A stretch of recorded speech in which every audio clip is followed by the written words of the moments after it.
Բարի օր հարգելի հետևորդներ, եթերում ABC լուրերի ժամը 15-ի թողարկումն է, ես Սվետլանա Պետրոսյանն եմ և հիմա կներկայացնեմ օրվա ընթացիկ զարգացումները Հայաստանից և աշխարհից։ Ադրբեջանից նավթի առաջին խմբաքանակն արդեն Հայաստանում է։ Էկոնոմիկայի նախարար Գևորգ Պապոյանը հայտնել է, որ այժմ Հայաստան-Վրաստան սահմանն է հատում 1300 տոննա ծավալով 22 վագոն ադրբեջանական ծագման A95 բենզինը, որը Հայաստան է եկել Ադրբեջան-Վրաստան-Հայաստան երկաթգծով։ Թերևս սա ոչ միայն Հայաստանի և Ադրբեջանի միջև հաստատված խաղաղությունից հետո, այլև առհասարակ անկախությունից հետո Հայաստանի և Ադրբեջանի միջև առաջին առևտրատնտեսական գործարքն է։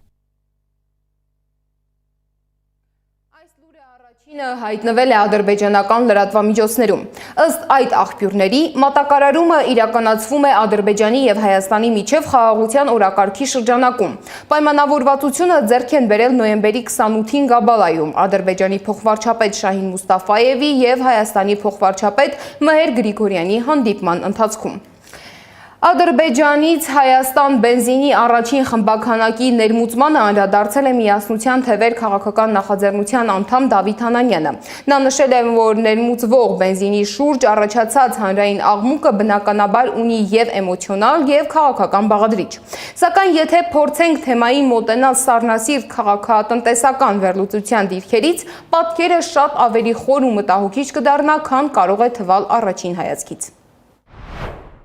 Սկսենք պարզից ու ակնհայտից։ Այն երկրները, որոնք չեն արտադրում իրենց տնտեսության համար կենսական նշանակություն ունեցող ապրանքներ, օրինակ էներգակիրներ, օբյեկտիվորեն ստիպված են դրանք ներմուծել։ Այդ իմաստով ներմուծման աղբյուրների դիվերսիֆիկացիան ինքնին բացասական երևույթ չէ։ Ավելին, նեղ տնտեսական տրամաբանությամբ այն կարող է դիտվել որպես ռիսկերի նվազեցման գործիք։ Սակայն հենց այստեղ է, որ ավարտվում է պարզունակ տնտեսական մեկնաբանությունը և սկսվում է իրական քաղաքատնտեսական վերլուծությունը։ Ցանկացած ներմուծում, անկախ ապրանքի տեսակից, տնտեսական իմաստով նշանակում է մեկ բան։ Տվյալ երկրի ներքին համախառն սպառման հաշվին ֆինանսավորվում է արտահանող երկրի համախառն ներքին արդյունքը ՀՆԱ-ն։ Այլ կերպ ասած, երբ Հայաստանը ներմուծում է ադրբեջանական բենզին, Հայաստանի սպառողի վճարած դրամը վերափոխվելով արտարժույթի, ուղղակիորեն մասնակցում է Ադրբեջանի ՀՆԱ-ի ձևավորմանը։ Երբ պետությունը չի ձևակերպում իր ազգային տնտեսական շահի շրջանակը, շուկան ինքն է սկսում գործել, առաջնորդվելով կարճաժամկետ շահույթով։ Իսկ կարճաժամկետ շահույթը երբեք չի կառուցում անվտանգություն, ինքնիշխանություն կամ երկարաժամկետ զարգացում։ Տնտեսությունը չի կարող լինել ապաքաղաքական, իսկ երբ այն ներկայացվում է այդպիսին, իրականում երկիրը դառնում է պարզապես քաղաքականությունից հրաժարված տնտեսություն ունեցող պետություն։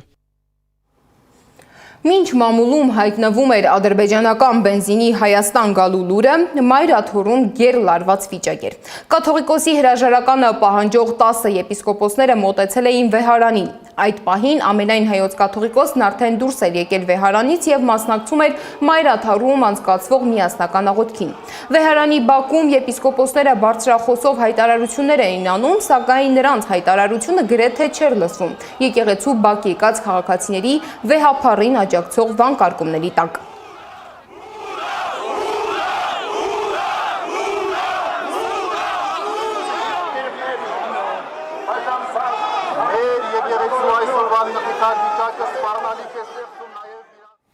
Եպիսկոպոսները վեհափառի հրաժարականը պահանջող նամակ են հանձնել մայր աթոռի քարտուղարություն և հեռացել խոստանալով հաջորդ անգամ վերադառնալ միասնական աղոթքի առանց կաթողիկոսի։ Եպիսկոպոսները հեռացել են ազգային անվտանգության ծառայության ուղեկցությամբ միկրոավտոբուսով։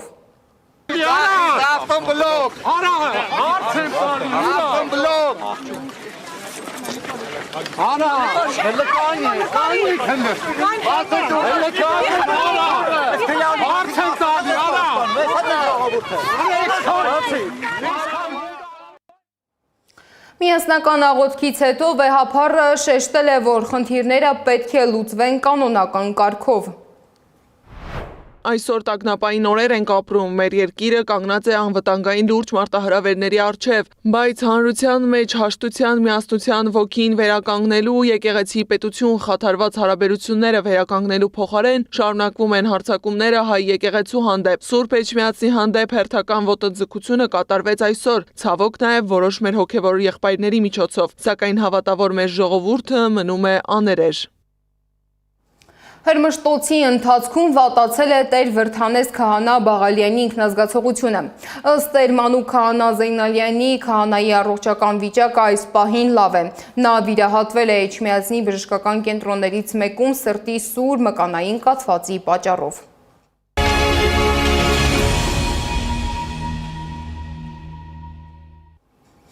Ֆինանսական խարդախության զոհ դարձած անձինք Հայաստանի քննչական կոմիտեի շենքի դիմաց նստացույց են անում բողոքելով իրավապահ կառույցի աշխատանքի դեմ։ Զեղծարարությունների զոհ դարձած քաղաքացիները պարբերաբար բողոքի ակցիաներ են անում Հայաստանի կառավարության, քննչական կոմիտեի եւ տարբեր բանկերի գլխամասային գրասենյակների մոտ։ Նրանց անուններով տարբեր չափերի կեղծ վարկեր են ձևակերպվել, անձնական հաշիվներից գումարի հափշտակություն է արվել եւ այլն։ Նրանք Հայաստանի քննչական կոմիտեից պահանջում են հստակ ժամկետ ասել, երբ կվերադարձվեն իրենց գումարները։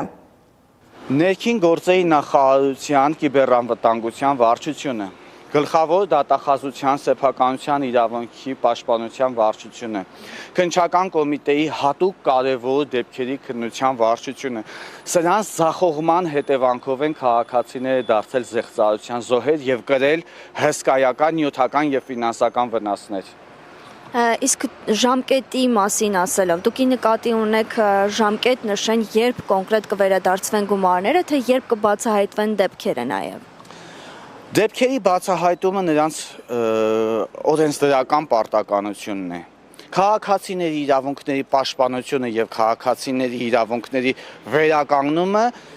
պետական պարտականություն է։